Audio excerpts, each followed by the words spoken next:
Fala aí galera, beleza? Sejam bem-vindos a mais um vídeo do nosso canal. O vídeo de hoje trocar uma ideia sobre o VGIR, o fundo de papel CDI da Valora. E assim, mais ou menos acompanhando, vamos ver como é que ele tá, dar uma olhadinha em todos os pontos dele e olhar o relatório como um todo também, né? Turma, é aquela coisa, né? Eu aproveito os fundos CDI para a gente comentar um pouco de Selic, aproveitando que ela tá alta e tal, então a gente aproveita e usa isso para trocar ideia, né? Usa esse momento para conversar. E, cara, a situação de Selic é bem delicada, viu? Situação aí da nível de Selic, tá? Muita gente fala assim, a alta acabou, estamos em 15% e acabou, não vai subir mais. Alto lá, porque no comunicado eles não falam com essas palavras, né? É aquela coisa que, assim, a Faria Lima, que é um câncer no Brasil, que é aquela. Sabe como é que é? O que a Faria Lima quer? A Faria Lima quer vender produto para vocês. Então, como é que ele vai ligar para você e falar assim: não, amigo, investe aqui no nosso ativo tal, né? Não se preocupa, essa ali que já parou de subir. Não, agora ela vai cair. Sim, vai cair. Preocupa não, pode botar que a Faria Lima é conflitada, extremamente. Então, se a gente ler a ata do cupom, a gente vai ver que não existe esse papo de alta acabou. Não mesmo. Esse é até um dos pontos que, se a gente vier aqui na ata e for ler, eles colocam aqui, ó, quer ver?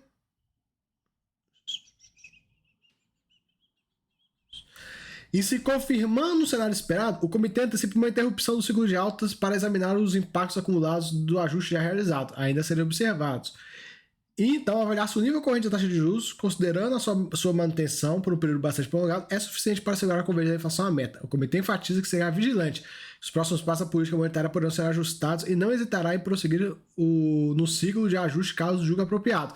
Então, aqui ele basicamente está deixando claro para a gente o seguinte, no item 23. Fala assim, gente, é o seguinte, a gente subiu muito a Selic, nós vamos dar uma pausa nessa alta por agora para ver, né, para avaliar o cenário. E aí a gente decide se a gente encerra ou se a gente vai voltar a subir, né?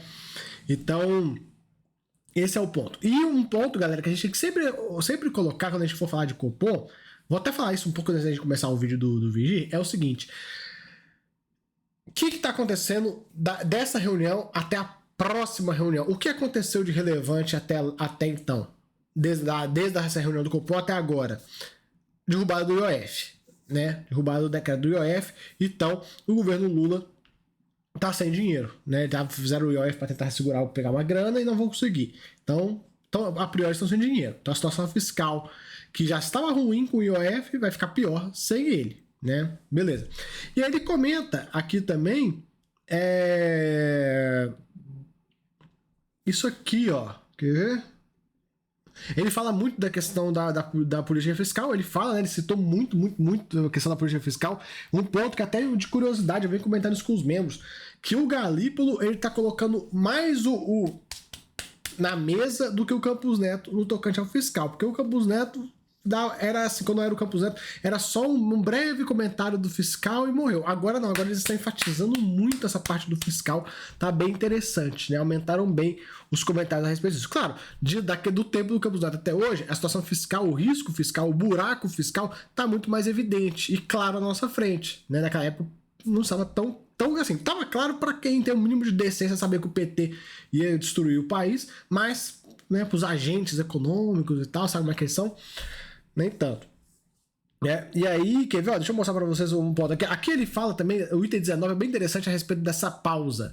Né? Ele comenta que subiu e tudo mais, e ele coloca, ressaltou-se que o ciclo até empreendido foi praticamente rápido e bastante firme, reforçando o entendimento que, dadas as defasagens deles do efeito da política monetária, grande parte dos impactos da taxa mais contracionista está por vir. Em função disso, o comitê comunicou que antecipa uma interrupção no ciclo de elevação de taxa de juros para avaliar os impactos acumulados ainda serem observados. Né? É o que eu estou falando, foi uma pausa. É uma pausa para ver o que está acontecendo. E aí ver se vai precisar mais ou se está adequado. Né? Então é bem interessante essa questão, né? que o Copom vai deixando claro aí. E como eles vêm falando muito a respeito da parte fiscal, né? Eles vêm falando muito de fiscal recentemente, é que é mais uma sobre política fiscal, né?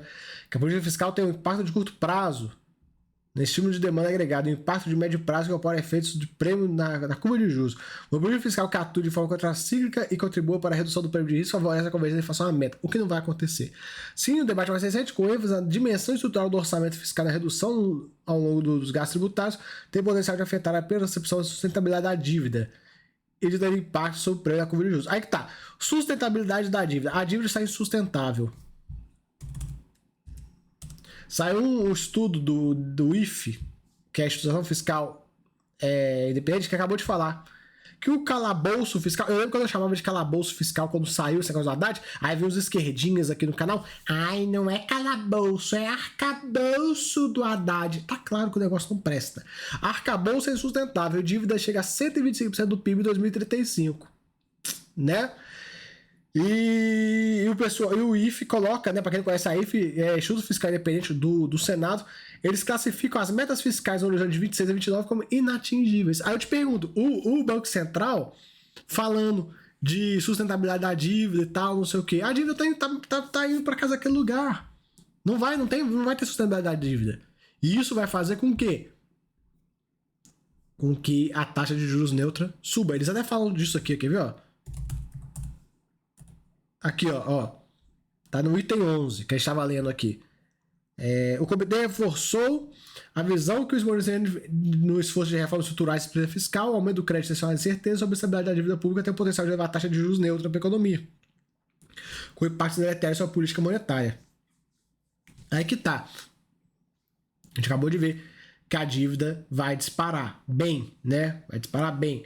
E aí eu te pergunto, como é que o Copom vai chegar? O que vai acontecer na próxima reunião do Copom? O que vai acontecer com o cenário? A gente vai ter um cenário pior do que o que teve de agora, né? Alguns pontos vão melhorar, em outros vão piorar. A gente precisa ver a inflação nesse tempo, atividade, etc, etc, etc. Mas essa parte fiscal, a tendência de hoje até a próxima reunião é que piore. Porque o IOF já foi derrubado.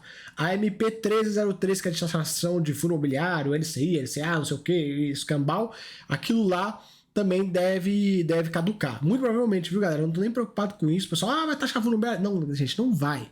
O IOF foi derrubado com 383 votos. A Dilma caiu com 340 e poucos votos. Então precisa ver o tamanho disso, né? Então a gente pode ficar bem tranquilo quanto a essas questões e vamos ver aí, né? A grande questão agora nesse momento é o que o Banco Central vem falando de Selic, ele falando de Copom, o tal do juros durante um período bastante prolongado. O que é o bastante prolongado, né? A gente não sabe o que eles estão chamando de bastante prolongado. Até teve algumas entrevistas que provocaram isso no Galípolo, mas ele meio que desconversou e tal. Então, assim, o que é o bastante prolongado? Vai ser até o ano que vem? Vai ser um ano? O que vai ser? Veremos, né? Mas, de toda forma, é isso que a gente tem. Falando um pouco de Vigir, o fundo está hoje com alavancagem de 7% do seu patrimônio, 59 operações, 1,5 bi. O fundo hoje aí com 144 milhões de reais em compromissadas, em alavancagem, né? O fundo durante o mês comprou 38 milhões em CRIs, distribuído em 7 operações, todas já existentes na carteira do fundo, né? Ele lista elas aqui. E também recebeu algumas amortizações de algumas operações aí, 11 milhões e meio. Pagou 12 centavos por cota, né? Que se você olhar assim, não é lá grandes coisas, né? O valor da cota ali, nós estamos falando de 1,3%. Aí tem alguns fundos CDIs famosos que a gente pode... 1,3%. O KNCR, High Gradezão, 1,15%, uma diferença de 0,15%. E o KNE Unique, que é um High Yield, que é bem próximo do que é o Vigir.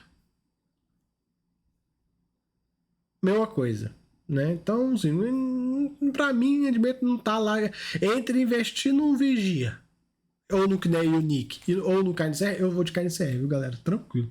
Nesse momento, quantidade de calote que a gente tá vendo em vários fundos, vou brincar de fundo arriscado, não. Aqui na parte de qualidade da carteira, estamos aguardando ainda a venda do Kriegel Ecurus, né, dos terrenos lá que eles pegaram em garantia. Fundo com seus 254 mil cotistas, uma liquidez boa de quase 5 milhões. Né? Aqui o resultado, ele gerou um pouquinho mais do que distribuiu. No ano de 25, galera, tá com uma gordura boa, né? Gerou 88 milhões, pagou 84. Ficar de olho aí acompanhando. Quem sabe, né? Em algum momento, essa distribuição não vai para 13 cents, né? Pois bem. O fundo até abril gerou 13 centavos, né? E ele encerrou o mês com 2 centavinhos, né? Tem aí a taxa de performance, tem que pagar, né? Lembra disso, taxinha de performance aqui ridícula, 20% que passar de CDI, o fundo é CDI mais 5, então, tipo, mano, vocês vão bater com certeza, não precisa fazer nada que vai bater a taxa. Aqui é a carteira dele, e um destaque, galera, que eu sempre faço é a questão da Elbor. Fiquem atentos com Elbor. É uma exposição extremamente grande nesse fundo. Se essa Elbor for para o espaço, meu amigo, o fundo vai junto. Cuidado. Aqui a carteira dele foca é ficar o máximo possível alocado em CRI, CDI mais alguma coisa, né?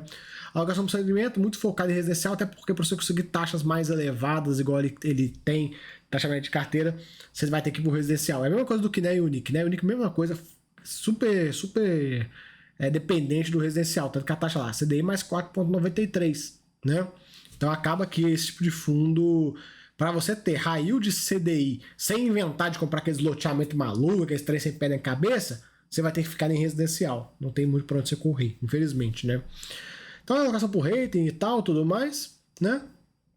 E é isso, galera. Tem muito mais um comentário de Vigir, não? Tamo de olho nessa Selic, que é o bastante alto do Galípolo, só Deus sabe, né? E ele também. E a gente fica de olho para ver se é um dos próximos capítulos, né? Situação aí meio delicada e tudo. Vocês devem estar observando, não sei se depende da data que vocês assistirem o vídeo, mas enfim. Eu venho observando, né? Mais fácil. Eu venho observando muita dor de cabeça em CRI, né? Não só em CRI, cara. Outro dia eu tava lendo o relatório, hoje, né? No dia que eu tô gravando, eu vou gravar também o relatório do CPTI e do JGPX. JGPX é um fiago que tomou vários calotes já, então assim, nada novo nesse universo. Mas teve calote novo lá. E o CPTI, Infra da Capitânia, com também operações problemáticas. Cara, os problemas chegaram nos infras, né? Essa Selic alta desse jeito e tal, situação econômica ruim, faz com que os problemas cheguem, inclusive em debêntures de infraestrutura que são, cara, era pra ser um negócio mais light de todos, né? Mas é o que é, beleza? Então é isso aí, valeu, tamo junto. Se gostou, já sabe, se inscreva. Se gostou mais ainda, vai ser membro. Até a próxima, fui!